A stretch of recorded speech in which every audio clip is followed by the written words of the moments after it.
Hey guys, welcome back to Flip a Choop. I'm your host Dylan, and I'm really excited to be bringing you another brand new series called What I Played.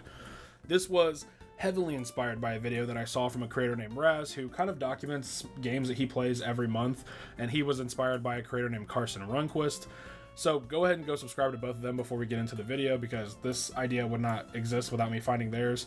I just really love the idea of sharing games that I played in a given month, and while you guys are waiting for maybe the next Break the Backlog video, I can still share some games that I've been playing lately in case any of them catch your eye. Sure, these might not be games that I will do a big review on, maybe they will be sometimes, but this is just a way for me to kind of document my trends of the year and see like kind of where my headspace is at. Maybe we'll find some interesting patterns where, I don't know, in fucking June all we play is hentai visual novels.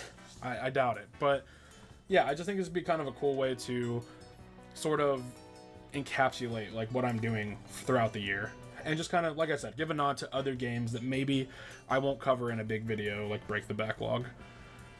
If you're wondering why I'm releasing June and August, or maybe even this comes out in September, I've been really late on these, and I have considered making the other months because I've written a lot of these scripts. I just have been really busy and haven't had a chance to sit down and record these. As of right now, I am going to be releasing June and July, hopefully by the end of August. So if you're watching this by the end of August, I did an awesome job. If you're watching this in September, maybe not so much. Anyways, let me know if you guys end up trying any of these games in the comments below. I also wanted to say that this is a scripted series like all of my other videos, but this script is very bare bones. I'm trying something new where I just use bullet points. So I'm going to be rambling and kind of improvising a lot just to kind of build that skill and just see what it's like to kind of just make a more relaxed series. I don't want these to be a ton of effort. I just want to share some games with you guys. Let's talk about some games that I played in June now. Haha. So Crimson Snow is the first game I want to talk about. This is a Christmas horror game that I played on stream after buying it on the Steam sale for a couple bucks. It's a first-person game set in a house where the player was supposed to meet his girlfriend for Christmas, but it turns out horribly wrong as he ends up being stalked by a malicious entity who wants him all to herself. This game does feature some choices that you have to make in order to keep you and your girlfriend safe throughout its runtime. I wouldn't say they're too difficult. Yeah, just trust your gut, dude. Protect your girl. Protect your girl the way that you would, and maybe she'll survive. I don't know. It's got a creepy atmosphere, and there's some moments of genuine dread that made me extremely creeped out. Some well-timed jump scares are in here. They didn't really feel cheesy. She's pretty creepy until like maybe she catches you the first couple times, then you realize it's not that scary, but I think that they did a good job of creating that genuine sense of dread of just like, man, I really hope she doesn't catch me. And until she did, like maybe like the first 3 or 4 times, I was genuinely afraid of her. So for a couple bucks, I really don't think that you could really beat this. The story is a little bit predictable, but it was nice to kind of piece it all together with these optional puzzles and bits of lore that you find out through letters and stuff that she's left around the house. Yeah, I would say for the money that I paid on the Steam sale, this was a pretty decent experience. It had some really creepy moments, but you know, overall, I felt very content when I received the good ending at the end. So yeah, not a bad experience for the money I paid. I see you. Me under the table farting by accident out of fear. Following the trend of us talking about horror games, I guess, we're going to be talking about The Convenience Store. This is a Japanese horror game by creator Chilla's Art, who has kind of had some notoriety about all of these like itch.io Japanese-based horror games that they produce. So I was excited to try this out. I love itch.io games. Japanese horror is some of my favorite like cultural horror media to consume because I feel like they get it. The things that they're afraid of are genuinely terrifying sometimes. So I picked this up on Steam Summer Sale. With Crimson Snow, and I played it on stream either the same time, or I think maybe Crimson Snow took 2 streams, and then I played at the end of the other one. The Convenience Store sees us take on the role of a young high school girl who is working the night shift at a local convenience store where not everything is as it seems.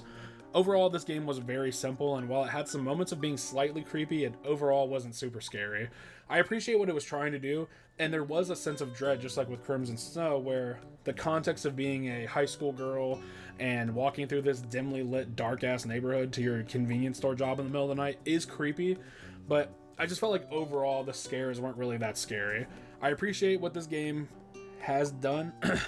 So as I said, I can appreciate what it was trying to do, but overall I just walked away kind of feeling meh about this, and I did get my refund, so there's that. Overall, it wasn't a horrible game, just like, I played it, I beat it in like an hour, and then that was all I needed from it. BattleBit Remaster. I picked this up after a friend of the channel, Backpack Comics, suggested that we play it together. BattleBit is a game that is trying to replicate the experience and feelings of one of my favorite FPS games of all time, Battlefield 3. The classes are nostalgic, there is tons to unlock, and the progression system is nice. If you want to scope for a gun, you just use that gun. You don't have to fucking summon a demon and eat a pot of rice and on a rainy Tuesday in the middle of March to get like a scope for your AK-47. You can just play with the AK-47 and you'll get the scope for it. It's simple. I don't know how we lost the plot like this and it became so complicated, but it's simple in this game. The gunplay is smooth. The gameplay reminds me of just wasting thousands of hours on Battlefield 3 with my friends in middle school. You guys know who you are. We had a lot of fun doing that. My favorite moment of this game was jumping out of a crashing helicopter with a backpack and getting into an intense firefight upon landing for control of a point. There was a tank involved. Ultimately, we got blown up, but overall, just hearing the intensity of the voice chat and the gunfire and getting suppressed was just so reminiscent of Battlefield 3. I really enjoy BattleBit Remaster so far. I had some awesome interactions in voice chat, but just be aware that the community can be a little intense and toxic and overwhelming at some points. I am planning on playing this a lot more. I can't really say enough about BattleBit and how it's just such a good game. Like, just to be developed by such a small group of people that are literally spitting in the face of a big company like DICE and being like, this is how you make a Battlefield game is insane. But I'm glad that it exists. You know, this is a great game. Last but not least, the final game that I played in June was Final Fantasy XVI, which was my most anticipated game of the year. I played this every day for 2 weeks, and it kept me company during the slow nights at work where I had large stretches of time where I just had free time to myself. So yeah, I really enjoyed playing this. But if you want to hear more of my thoughts, maybe check out my full Break the Backlog review, because I cover it more in depth over there. As I've kind of separated myself from this a little bit, I have not soured on it, but I just have tailored my opinion a little bit more to where maybe I would say that this game was like an 89 out of 100. Now I'm feeling more of a 75. And that is all the major games that I played in June that I really wanted to talk about. Let me know what you played in June of 2023. I would love to hear it in the comments below. And yeah, hopefully you guys enjoy this kind of just rambling series where I'm just kind of casually talking about some games that I've been playing. This will be coming for the rest of PluvaTube's history, hopefully. Every month we'll talk about some games.